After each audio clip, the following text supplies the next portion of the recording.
here's the next episode. We're cruising along. I just wanted to start this episode out by just kind of showing some highway manners that we're getting so far. Mind you, we're still tuning. I think we finally got the mass airflow kind of situated and finalized, and then we'll be moving on to kind of the next stage of tuning. But as of right now, I mean, I've got a temporary registration, so I'm able to kind of drive it a little farther. So still haven't gotten the sensors to the ready state so that I could finalize this inspection. But I did want to kind of show really how smooth this feels on the highway compared to what I remember of the V6. So, the V6 and the 8L90 transmission that is behind the V6 and the 8L90. I don't know if I said that right. The V6 has the 8L45.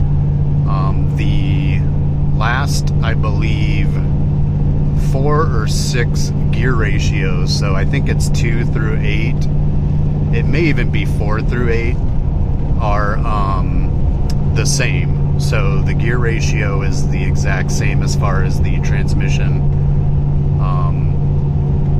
But because the V8 obviously has more power and torque, cruising on the highway seems to be a whole lot smoother. As you can see right now, we're showing a little under 80. My speedo is a tad off, not too much. It's actually reading a little high, so we're probably doing, let's call it 75 right now. And as you can see, we're not hunting for gears.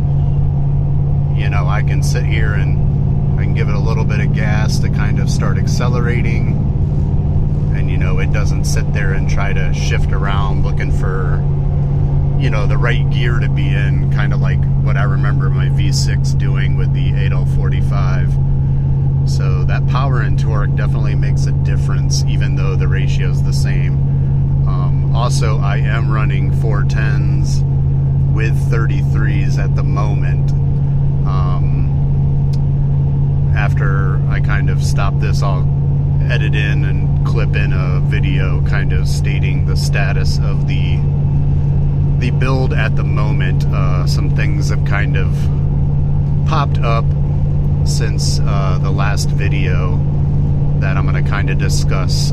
So as it stands right now, we're going to call this V8 swap 1.0, and I'll discuss kind of 2.0 and the things to come in the next, hopefully, month to 2 months, as I kind of continue this build and getting it back on the road. So I'll go ahead and pick it back up when I'm back at the house. Okay, so continuing on. So I think we're gonna call this V8 swap 1.0. So I'm trying to remember what I've covered in the last video, but I'm still working on getting the readiness going. I think I covered that a little earlier while I was driving, but still working on that. As you can see, I haven't reinstalled anything, and there's a reason for that. So a couple weeks ago, I was driving it around, making sure everything was good, just trying to get some logs for tune. And let me see if I can get a better angle of this.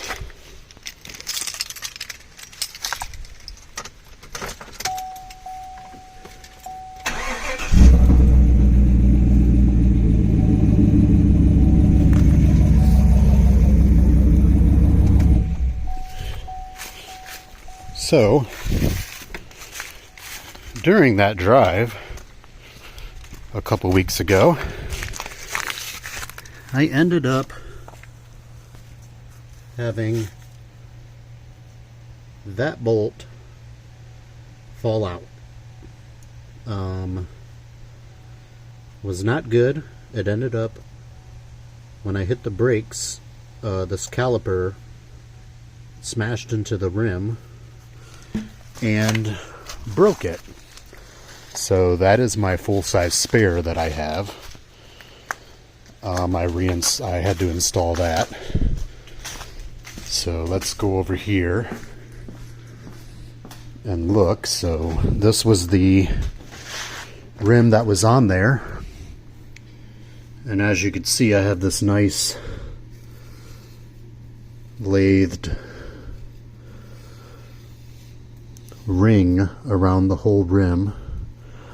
And you can kind of see right there. Let me see if I can get a good...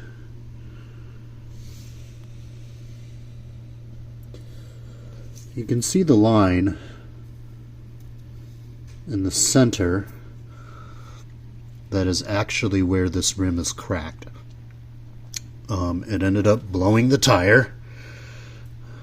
These are E-rated tires, so they're kind of stiff, but I ended up, it blew this tire, and it actually locked the caliper. The caliper actually locked into this wheel. And so when I tried to get it off the road to change the tire, I ended up doing some damage to the tire. So pretty much this rim is foobarred, and so is the tire.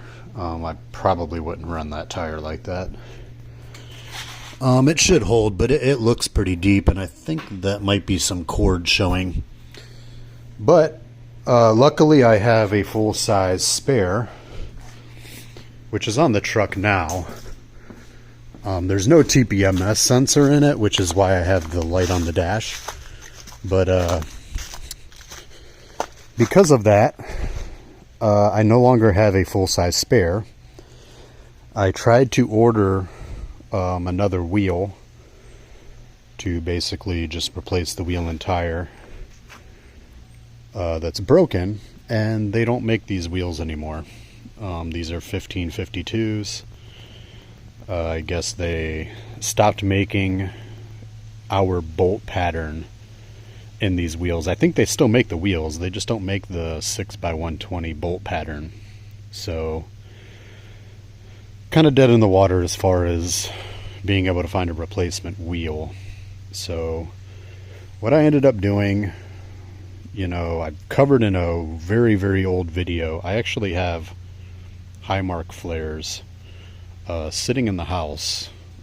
So I decided to buy a package. I found a package that would be 5 new wheels with 35s. If you remember, these are the only 33s. But 35s, and I guess we're going to do 2.0 a little earlier and go ahead and throw 35s on here. The problem is right now they're back ordered. I have no idea when they're going to come, but they are ordered, on the list, waiting for the back order to come. So no flares will get reinstalled. I won't put the fender liners back in, just because once I get those, we'll start hacking fenders. Throw Highmarks on. I'll probably wait to throw the sliders. I'm pretty much going to leave it like this until I get those wheels, and go ahead and do everything all at once, and we'll go straight to V8 swap 2.0. So that'll be 35s.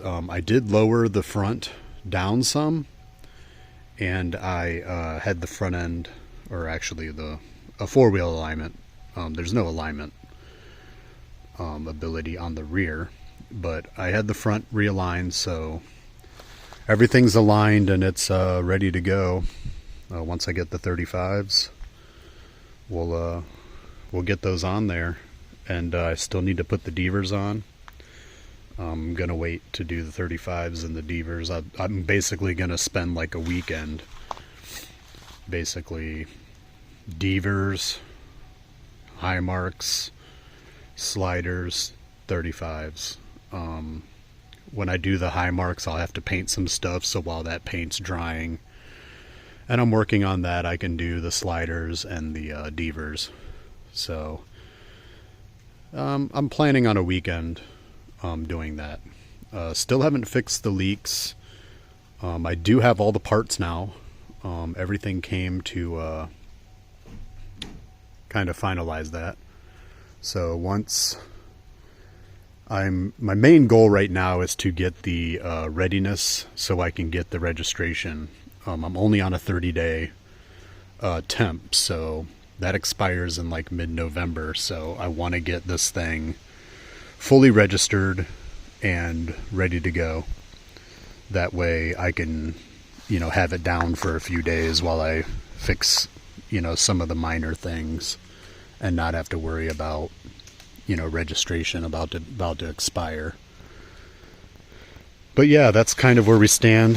I kind of wanted to give an update because I know I haven't really done much to really update on, but that wheel thing was kind of unexpected.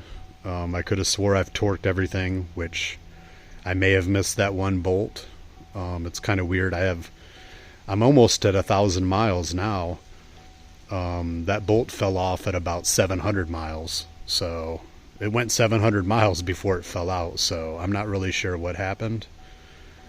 But there's a brand new bolt in there. I actually bought brand new bolts for both front, both rear, new sliders for the rear. So when I put the 35s on, I'm going to put all new brake hardware on.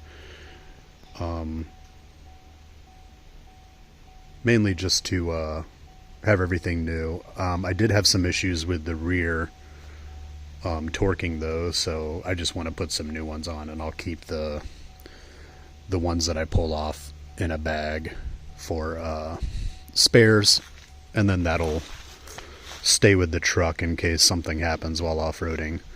When I did get the alignment, I did notice, so I have to, you can kind of see here, one of my sway bar bolts is stripped, and I ended up pulling it out. I'm gonna have to buy some new blocks. For those that don't know, when you run Kings, you have to relocate the sway bar forward so they clear the Kings. Well, right now my sway bar is actually this way, so the King on the other side, there's like almost no space. It's almost touching, but I'm gonna end up pulling the sway bar. I do like running a sway bar, just driving to and from trails up in the mountains and the twisties. I do like having the sway bar. I like the way it feels, so I'm not going to remove it like everyone else does, but I need to get a new set of blocks. I'm pretty sure that's stripped out. Just to get new hardware, new blocks, I'll throw them on, and we'll get that readjusted and centered correctly. Not too big of a deal. Hopefully that doesn't get bent up too bad while I'm waiting to order those. I still have to clean. I've got a bunch of, so when I replace the boots for better clearance, some of the grease kind of spewed out of the CVs and kind of got thrown all over the place on this side. So I need to do some cleaning just to make sure that's not leaking. I don't believe it's leaking. The boot's not torn, so if it is leaking, it might not just be clamped good enough. But I'll look at that. I'll look into that. If I need to, I'll put a new clamp on it. not that big of a deal. Other than that, we're doing pretty good. At the beginning of the video, you saw kind of cruising on the highway. I mean, it's running pretty smooth. It's just a matter of kind of getting these last little items done, and we can do a full kind of completed walk around. Like always, if anybody has any questions, post them in the comments, and I'll either answer or make a video. Alright, catch you guys on the next one.